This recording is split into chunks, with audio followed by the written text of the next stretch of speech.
Assalamualaikum warahmatullahi wabarakatuh. Halo semua, sebelumnya perkenalkan nama saya Zaid Ahmad Zidan dengan NIM 2270231102. Di sini saya akan mempresentasikan hasil dari UTS Machine Learning lanjutan saya yang berjudul Prediksi Harga Jual Motor Bekas menggunakan teknik Machine Learning.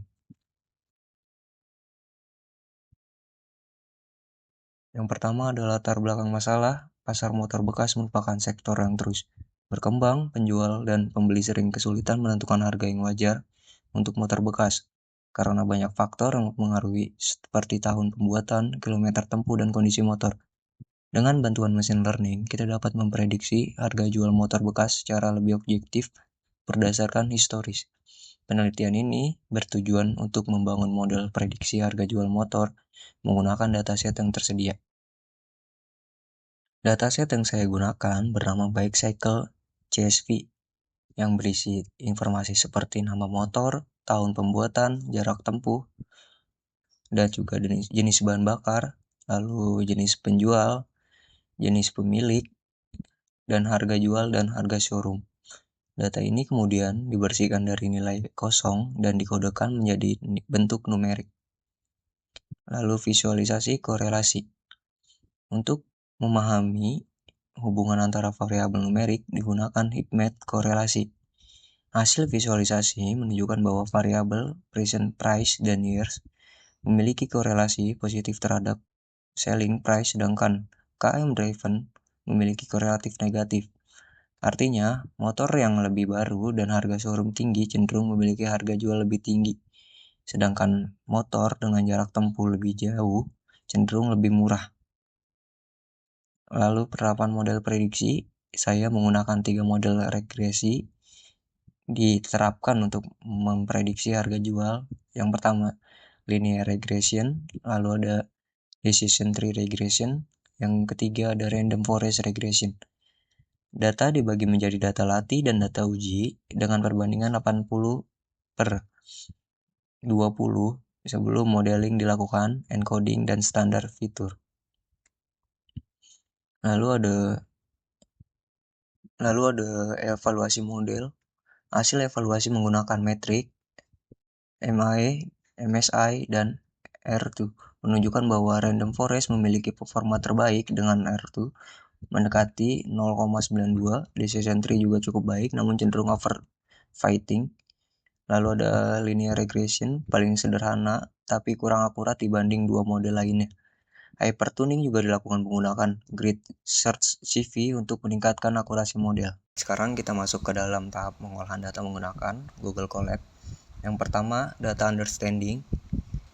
Di sini yang berisi tentang head of data, lalu dataset info, lalu missing value, lalu ada descriptive statistik, dan juga ada distribusi data numerik yang ditampilkan berupa kolom. Lalu ada matriks korelasi atau correlation matrix. Setelah data understanding, sekarang kita lanjut ke tahap data preparation dengan menentukan missing value sesudah atau sebelum dropping. Lalu save of split data, yang mana data test, data training, dan data test.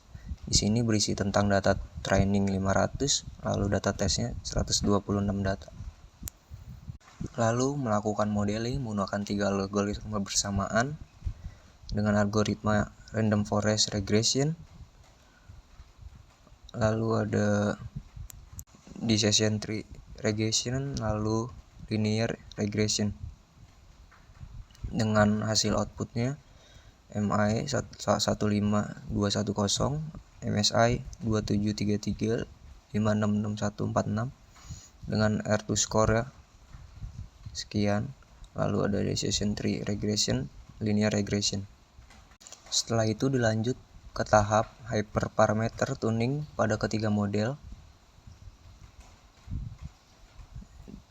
dengan hasil outputnya seperti ini. Dan selanjutnya evaluasi dari ketiga algoritma tersebut, evaluasi random forest, evaluasi decision, dan linear serta buat tabel perbandingan antara ketiganya. Dan final model outputnya berisi seperti ini.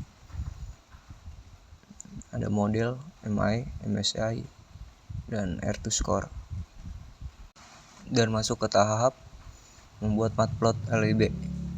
Masukkan subplot untuk setiap metrik, lalu plot MI, plot MSI, lalu plot R2 score yang berisi tentang perbandingan performa model setelah hypertunning. Dan tahap terakhir dari pengolahan data ini yaitu simulasi prediksi terhadap 5 baris terakhir. Dengan hasil outputnya seperti ini, berisi prediksi harga jual dari 1 sampai 5 baris terakhir. Mungkin sekian hasil dari presentasi UTS Machine Learning lanjutan saya. Terima kasih. Wassalamualaikum warahmatullahi wabarakatuh.